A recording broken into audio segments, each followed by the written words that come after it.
point is that basal ganglion is actually not a ganglion. Ganglion are collection of cell body outside the CNS. Nucleus are collection of cell body inside the CNS. So basal ganglion is actually a nucleus because it is inside the CNS. Are you getting me? So it should be called as basal nucleus. Point number one. Point number two, if you are in resting condition, you should not have any abnormal movement. You should not do like this, isn't it? For that, your thalamus need to be inhibited always at resting condition. So basal ganglion at resting condition is excitatory or inhibitory? It is inhibitory. Point number two. Point number three, it is helping as an executive engineer. So for planning of the movements, it is executing the movement. Now, what are the components, doctor? Component number one is corpus striatum. Corpus striatum. C-O-R-P-U-S. It is also input. Corpus striatum comprised of Carnot place, CP. C stand for caudate nucleus, P stand for putamen. Second is lentiform nucleus. It is lens-shaped nucleus. Okay, it comprises of putamen and globus pallidus, externus and internus. Is this clear, doctor? So how to remember that? When you are preparing for your PG examination, power of your lens increases. So lentiform nucleus, PG, putamen and globus pallidus. Third is subthalamic nucleus. The nucleus which is below the thalamus is called as subthalamic nucleus. It is the only nucleus that is excitatory. Like in cerebellum we have discussed, granular cells are the only cells that are excitatory. If the same question they are asking in the basal ganglion, all cells are inhibitory, only one cell is excitatory, releasing glutamate, and that is subthalamic nucleus. The only nucleus which is excitatory is subthalamic nucleus. It also releases glutamate.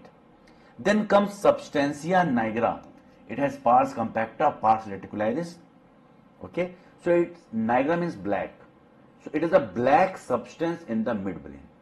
Am I clear? So these are the components of basal ganglion, and there are two pathways actually. One is direct, other is indirect. Direct pathway is usually inhibiting the inhibition.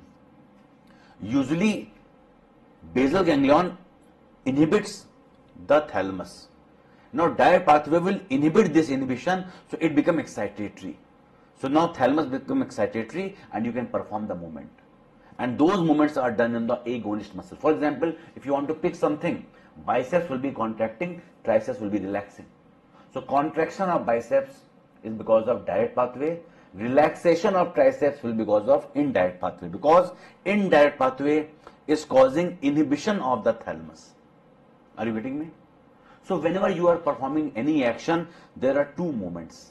One is agonist muscle, other is antagonist muscle. Agonist muscle will contract, antagonist will relax. But suppose you are walking, you will walk like this, like a robot. It should not be like this, na? So it should be fine-tuned with substantia nigra. Substantia nigra releases dopamine and control striatum. That is why, doctors, it is called as dopaminergic nigrostriatal pathway. Substantia nigra pathway is called as dopaminergic nigrostriatal pathway. Am I clear, doctor? Now subthalamic nucleus, I have told you, it is the only nucleus in basal ganglion that is excitatory.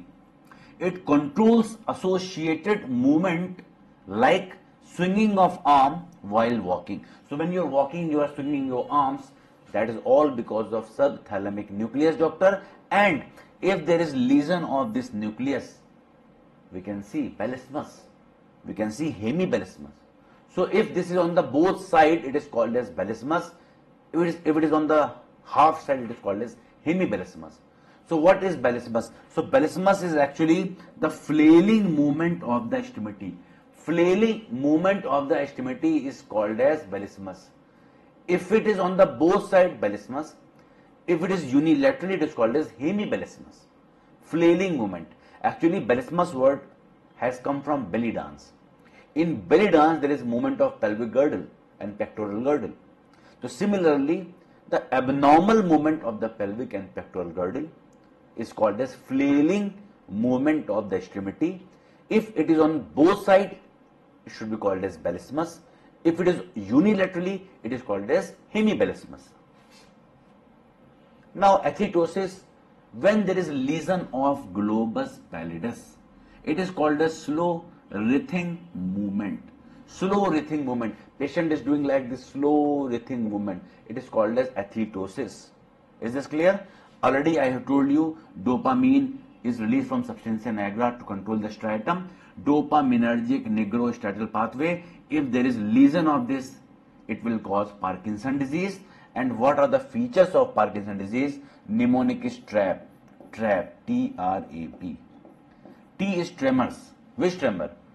Intentional tremors were seen in the cerebellum. Here we will get resting tremor. R is rigidity. There are two types of rigidity. It can be like lead pipe. It can be like cog wheel. So there are two types of rigidity, lead pipe and cog wheel rigidity. Then akinesia. Akinesia or bradykinesia means difficulty to initiate a movement.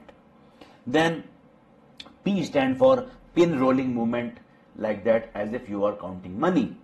Then patient is not able to contract the facial muscles, so that is called as mask face or serpentine look. So he will be not very fast, he will be slow. Okay, there will be a gait like that, Festinant gait. So all these are features of Parkinson disease, doctor. Now chorea is due to lesion of corpus striatum. There are so many causes. Number one, Huntington chorea. Now this topic is integrated with biochemistry. H gene is involved, and there is CAG, trinucleotide repeat sequence disorder. In biochemistry, we used to study about a lot of trinucleotide repeat sequence disorder. This is one of that. And here in the Huntington chorea, there is lesion in the intrastriatal GABA and cholinergic neurons. This will lead to jerky dancing movement.